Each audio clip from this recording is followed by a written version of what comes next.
We are learning now that a witness claims 3 people were in the car with Tyler Robinson when he was seen after the September 10 shooting, including one bald man. So was Blake Neff there? Was Blake Neff in the car with Tyler Robinson after September 10th and the shooting? We now have a Charlie Kirk tape that Blake Neff feared. Blake Neff's fatal slip up in the Charlie Kirk case it's here. It's on full display. And if you want to see what absolute crash out panic looks like, just watch Turning Point USA try to explain their buddy's murder. For years, these guys have been professional grifters. They are the definition of a grift. And they have screamed every time something didn't go exactly their little racist, sexist way. It was always fraud or a conspiracy or like the government working against them. But surprisingly, when their best friend and boss gets literally taken out by suddenly, it's like all of a sudden we suddenly trust the integrity of the judicial process, and this is not a trial. This is not a trial. So if anything doesn't go our way, remember, it's a preliminary hearing. It's a pretrial. So I've been saying for months now that there is something about Blake Neff I just can't shake. Ever since I saw his little beady eyes and constipated facial expressions, I knew that man had something to hide. I can't prove it, and I'm not accusing him of anything, but every time this case moves a little bit forward, I somehow end up with more questions than I ever had before. And after sitting through the last couple of days of the Charlie Kirk murder pretrial preliminary hearing, that feeling, it got a whole lot stronger, because buried in hours of testimony was one exchange that was so weird and so oddly specific and honestly very easy to miss that I honestly can't believe more people aren't talking about it. I'm going to show you the exact moment it happened, why it stopped me in my tracks, and why I think what came after that completely changes the conversation around one piece of evidence and one best bud that everyone thought that they already understood. So why does the internet suddenly have Blake Neff's name back in the conversation? You're going to understand in a second, because while he's out on his Erica Kirk style media blitz, insisting evidence is finally putting all the conspiracy theories to bed, today's hearing took a turn. And I don't think anyone expected the time of it. So let's just say it's all incredibly pretty convenient. I'm Lauren Paritra. Willa Paritra is feeling a teeny bit better because she's huffing at my feet with the ball. And we wanted to let you know, we have an urgent message for you that Stephen Miller has escaped the Turning Point USA compound. President has plenary authority. Stephen? Sometime overnight, it's been reported, people have found what appears to be an insect-like exoskeleton. It was left behind a shed, which is consistent with what you've been reporting about how much he's been molting. So that's all we've got right now. But I need to tell you that every action you take to support this channel, every comment 6 words or more, every 5-star rating wherever you listen or watch your podcasts, every save, share, hype, every action is an FU to Stephen Miller, and it keeps you safe. He's coming for you. You never know when he might be scurrying around the ground. So be safe, hit subscribe, turn those notifications on. For 10 months, the preliminary hearing was delayed because more evidence was coming in, and with delays comes time, and with time comes too much time for folks to spiral, especially folks that have a lot to spiral over, like Blake Neff.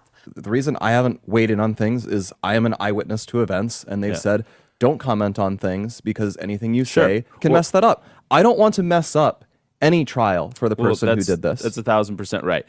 So Blake Neff, to ground you in some recapping, Blake Neff is the producer for the Charlie Kirk show. And he went on an Erica Kirk style media tour to calm everyone down with his very nervous, weird energy. And he complained about the slow legal process, and he complained that the internet was filled with silence over things and then ridiculous conspiracy theories over others.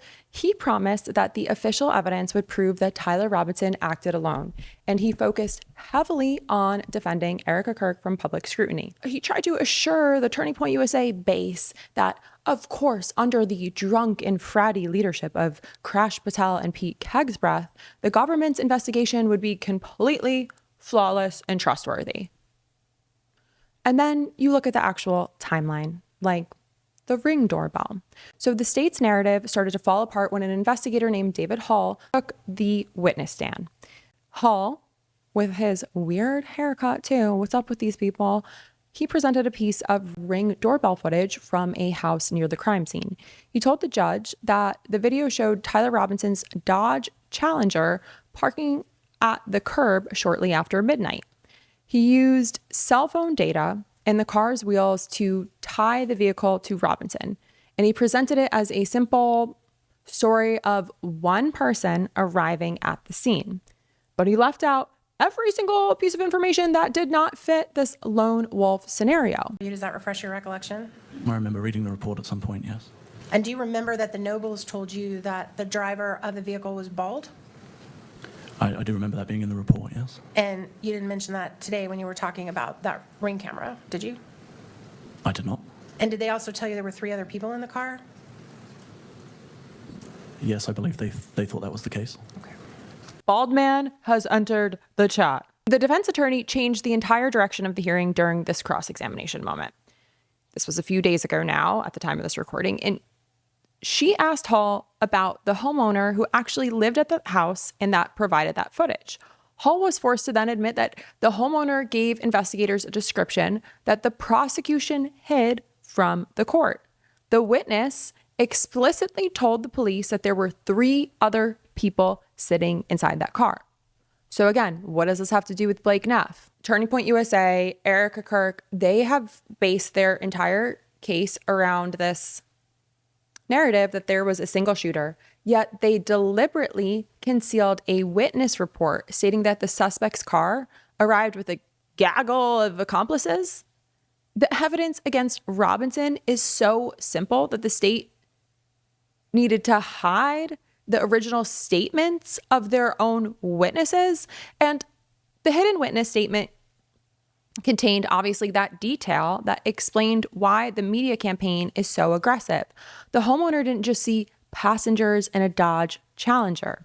They also saw and gave a physical description to the police of a person who stepped out of the driver's seat. Real quick, today's episode is brought to you by Brickhouse Nutrition. Everyone's talking about weight loss injections because the results are so dramatic.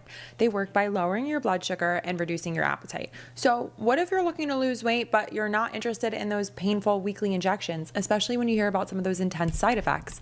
Well, that's why doctors created a weight loss supplement called Lean, and the results are remarkable. The studied ingredients in Lean have been shown to lower your blood sugar, burn fat by converting it to energy, and curb your appetite and cravings so you're not as hungry.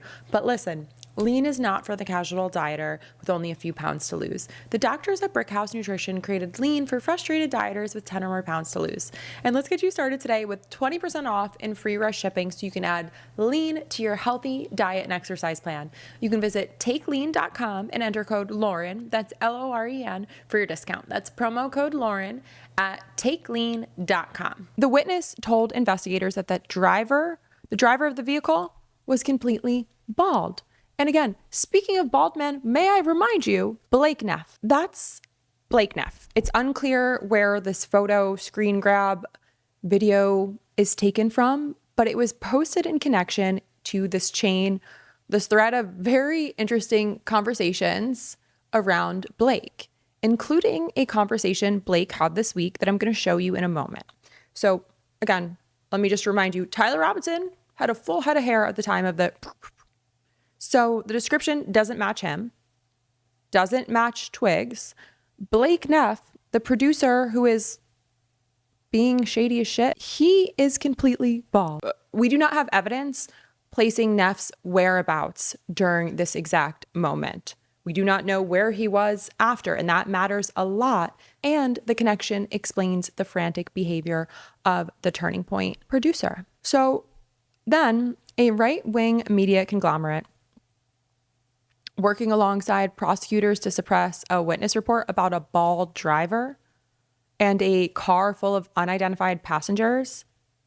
And they're trying to conveniently prevent anyone else from investigating the 3 people involved in that event. We need to see more raw Ring video footage to determine what the state is burying. And make sure you're, again, reminder to make sure you are subscribed, because there's another part to this that we're going to keep digging into.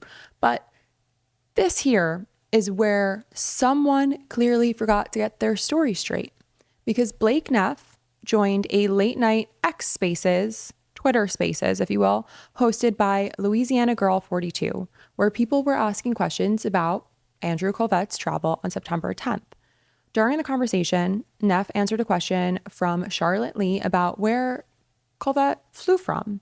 In the clip that's been shared online, Neff says this, and I need you to pay close attention to what he leaves out. Who did you fly in with, Blake? I flew in with Charlie. With Charlie on Charlie's plane. So at the Salt Lake City interview at Savory Fun, how many security guards did he have with him there? I don't know. You couldn't remember? You can't count them up? I mean, it was a number greater than one, and I don't know the exact number of people he had at any particular... Well, just think back. You were there. So Well, okay. how many security would you have had? Charlie, the amount of security Charlie would have, I mean, you would have Dan, you would have Brian Harpole, and among other things, yeah, I just don't remember. I couldn't tell you off the top of my head the exact number. Yeah, well, hey, he didn't have Brian Harpole with him because Brian was already at UVU. So wait, hold on. Isn't that what you said in Utah? At the Savory Fund interview with Andrew Smith before he went to UVU. And prior, I wasn't at that event. I was in the other SUV. So where were you in between time? When you got off the plane, where did you go? I was in the other SUV. Did you go straight to? Did you go straight to UVU? We had two SUVs. I was in the one Charlie wasn't in, and I was somewhere. I actually have no idea where they parked it. What do you mean you don't know where you were? I'd never been to Utah before. So you got off the plane with Charlie, you jumped in the other SUV. Where did you go? We went somewhere. Why would I? You went somewhere. Why would I remember that? Like, can you consider for just one moment that I did not know that Charlie was going to... Did you go straight to the UVU event? Around the Orem, Utah area. We went... Hang on. Surely you can remember what you did that morning. I'm a key witness to Charlie's life. I'm not a particularly important witness to the murder. So you got off the plane, you got in the SUV. Where did you go? Hang on, let me finish the question. Where did you go? What do you mean, where did I go? You got off the plane, you got in the SUV. Did you go to a restaurant? Did you go to the strip club? Where did you go? We drove somewhere, and because I wasn't going to that event, we just parked and we marked time until the actual Utah Valley event, and then we realize you're making yourself look really bad right now by not answering that question. But just go ahead, continue. Why is that making me look really bad? Like what? Do you want to check? So when did you meet up? Hang on. Let me finish it. So when did you meet up with Charlie to follow him to UVU? I don't believe I ever did meet up with Charlie. I think he went to that event. You followed him in. You followed him into UVU. But in the event, I believe we drove there, and I was not directly outside that event. So the memory I have is us driving to the event, and then I was talking on the phone with Charlie. You were in the SUV right behind Charlie, so you must have met up with him to travel there together. When did you start following Charlie in your ride? I don't... Yeah.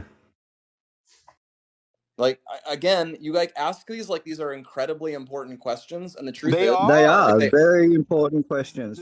He keeps mixing up details from memory, and the recording just makes us all feel some sort of way. So this, at the very least, shows that Neff's response was weird, and then he immediately rolled it back, dialed it back, and then it raises a fair question about the timeline. Some people are going to say this was a simple mistake. It could be, but based on that moment alone, there's enough to continue asking questions because there's a real discrepancy now. With something that serious at this stage in the pretrial hearing, you're hosting a fucking watch-a-thon on it, Blake Neff.